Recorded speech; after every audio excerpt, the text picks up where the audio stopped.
Hi, I'm Zach Peterson from Nashua High School South, and welcome to our informational series on competency-based learning.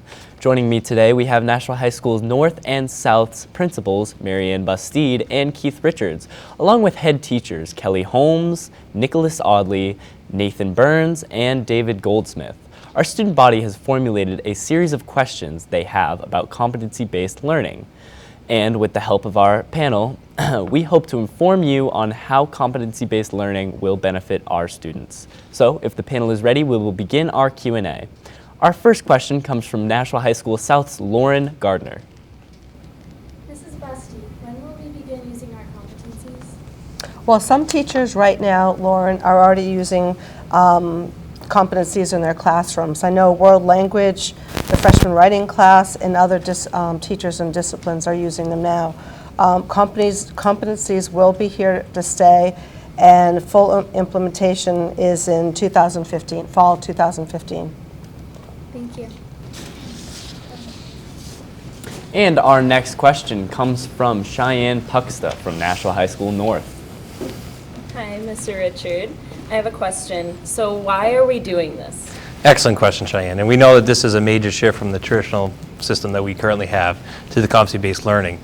But we truly feel that as we make this shift, we will see more students succeed. Competencies truly embrace the idea that learning is a process. Our current system kind of doesn't allow students to learn at their own pace as we have deadlines set in place throughout the semester. And hopefully with our redo and retake policies that will come with competencies, we'll be in a better place. Also, your grades will be divided up into competency statements. So throughout the semester, your teachers will be able to provide you more information regarding the areas where you're strong in and then areas of weakness so you can focus on those areas to hopefully learn better throughout the course of the semester. Thank you. Dimitri Jackson from Nashua High School North has our next question for the panel. So, Mr. Burns, what exactly are competencies? Thanks, Dimitri. So competencies are statements about what a student should know and be able to do by the end of a course. So each of our courses are going to be setting up competencies, either 2 to 5 in total, and giving multiple opportunities for a student to assess or be assessed on those throughout the course. So for example, in biology or in science, we have a competency that says students will be able to develop and test proposed solutions to complex problems with no obvious answer. So a student might be asked to perform a lab experiment, design and carry out the lab based around, say, trying to determine disturbances in an ecosystem and how those can be affected or improved. Another perfect example of a competency assessment would be what's going on today. So we have students that are running and designing and performing the show. So this would be a perfect example of them showing what they're able to do at the end of a course. All right, thank you. Yeah. And our next question comes from Ella Kruczynska from Nashua High School North. Hi, my question is for Mr. Goldsmith. How are competencies going to help me as a student? Thanks for asking, Ella.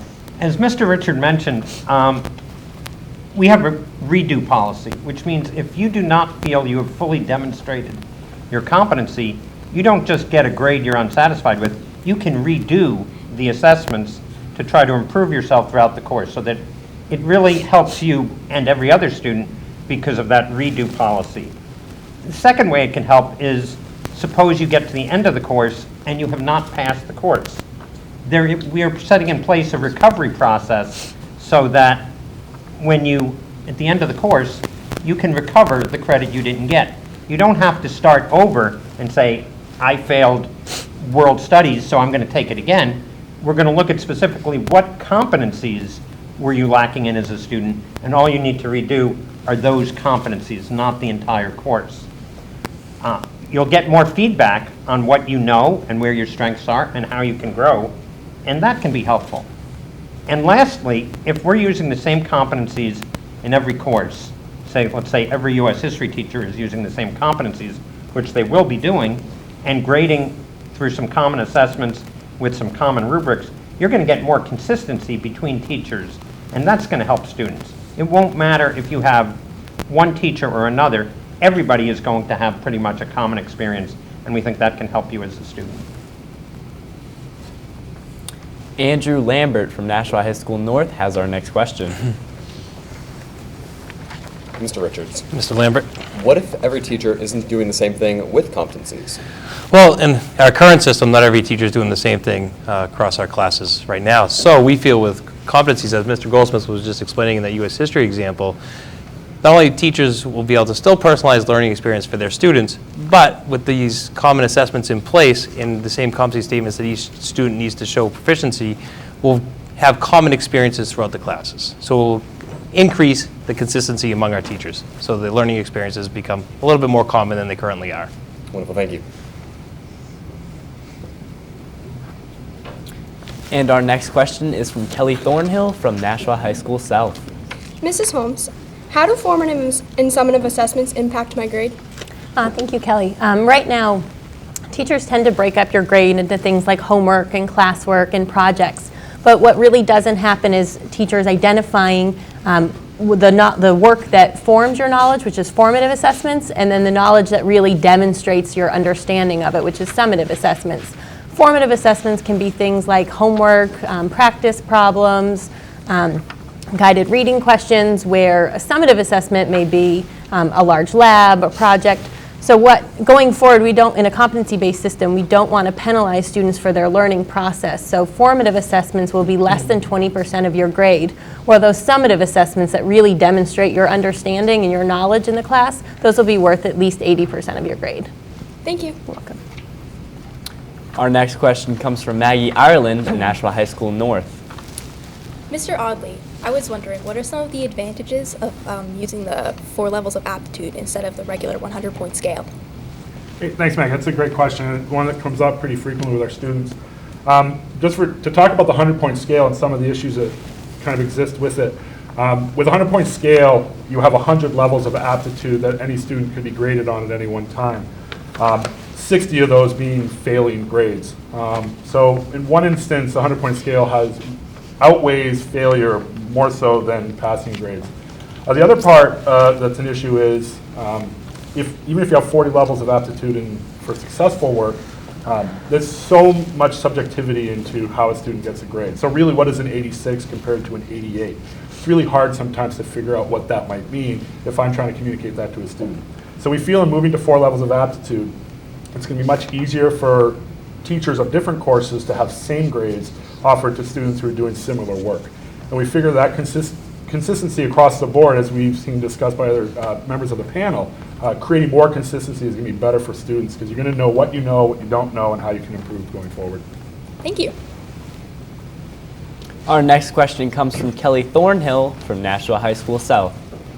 Mr. Goldsmith, can I pass my class if I don't pass my competencies? Well, Kelly, what I have to say is that competencies are considered the essential knowledge that you must have at the conclusion of a course. And because it is essential knowledge, you have to pass all of your competencies. So it's not a matter of some, it's all. Now, the good news is, as some of our other panelists mentioned, you don't just get evaluated once. You will have at least 3 opportunities to try to demonstrate that you were competent across the way. At the end of the course, however, if you have not demonstrated competencies in all ways, you fall into one of 2 categories. If you've passed at least half your competencies, then you move into a recovery mode, and you will have a period of time in which to recover those competencies where you ran into difficulty. However, if you pass less than half of your competencies, then it will be retaking the course. Just as it is now, you might take it through summer school, you might retake the course again. So you have to pass them all. If you pass at least half, but not more than half, then you go into a recovery mode. If you pass less than half, then it's do-over. You take the course again. Thank you. Dimitri Jackson from Nashua North has our next question. So Mrs. Holmes, what is the difference between a school-wide competency and a course competency? Well, as Mr. Burns said earlier, a course competency is really your demonstration of your understanding of the knowledge of that course, where a school-wide competency are habits that all students should have in every course, things like turning in your work on time, coming to class every day. So currently, all of those factors are incorporated into that one course grade. In a competency-based system, we're removing that. So your course grade is just what you know and what you can do. But because those habits are so important, we will be reporting those out from every course on your report card. And a group of students and teachers working together came up with 4 school-wide competencies that they thought, those are the 4 habits that we really want to track, which would be problem solving, citizenship, responsibility, and communication. Okay, thank you. You're welcome. Maggie Ireland from Nashua High School North has the next question for the panel. Mr. Burns, what changes are being made to the report card? Thanks, Maggie. So with this shift in competency grading, we're going to be providing more information to students throughout the year. So there are going to be some major changes with the report card. Currently, students receive 1 grade and then a set of canned statements or comments that teachers provide. And we really don't know if a student receives a B, what that B really truly means. So it could be that students grasp a great majority of the concepts within a class, but they may be missing some key pieces. So with the shift, we're going to be reporting out on each individual competency on the report card. So students will be receiving a score based on the 4 levels of aptitude that Mr. Audley talked about a little while ago. Students will also receive information on the school-wide competencies. And then they'll also be receiving a narrative comment from the teacher, which is going to be focused on exactly what a student needs to do to improve their grade or improve as they move forward. And students will be getting progress reports and report cards throughout the semester to help them achieve their goals at the end of the year. Thank you. Ella Kruchinska from Nashua High School North has the next question. Hi, my question is for Mrs. Bastide. So how will competencies affect my GPA, and how is competencies going to affect class rank? That's a great question, Ella. I know a lot of students have that question. It will not affect your GPA at all or your class rank. It's going to be developed the same way it's developed now with your letter grade. Everything will stay exactly the same way. Thank you. You're welcome. Lauren Gardner from Nashua High School South has the next question for the panel. My next question is for Mr. Audley. I was wondering what's going to distinguish me from other students. That's a good question, Lauren, and I think that's another one that's come up quite frequently. As Ms. Bastide just said, we will still be generating GPA and class rank, which has been a traditional way of students distinguishing themselves in their course loads.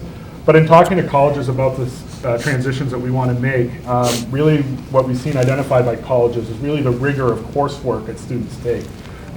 So for any student who want to differentiate themselves going forward within this competency system, the course loads that you take, if you take a lot of APs, if you really stretch taking honors courses and doing well in those courses, that's really what colleges are looking for, as well as your extracurriculars. So being a well-rounded student who is challenging themselves on a consistent basis and having that reflected through college recommendations, much as we have now, is a great way to distinguish yourself. Going forward, we're also looking at different opportunities and developing some different concepts, possibly tiered diplomas where students who reach certain standards for coursework, for extracurriculars, they might get a special distinction on their diploma as well. So going forward, we definitely want to embrace the idea that you students want to be recognized for the hard work you do, and we're going to continue that process going forward. All right, thank you. And the final question of the day comes from Cheyenne Puxta from Nashua High School North. Hi, Mr. Richard. Hi, Cheyenne. I was just wondering how this is going to affect my chances of getting into college. This should have no effect negatively for our students to get into colleges. As Mr. Audley just said and Mrs. Bastide stated, we're going to still continue to calculate GPA and class rank as we currently do now.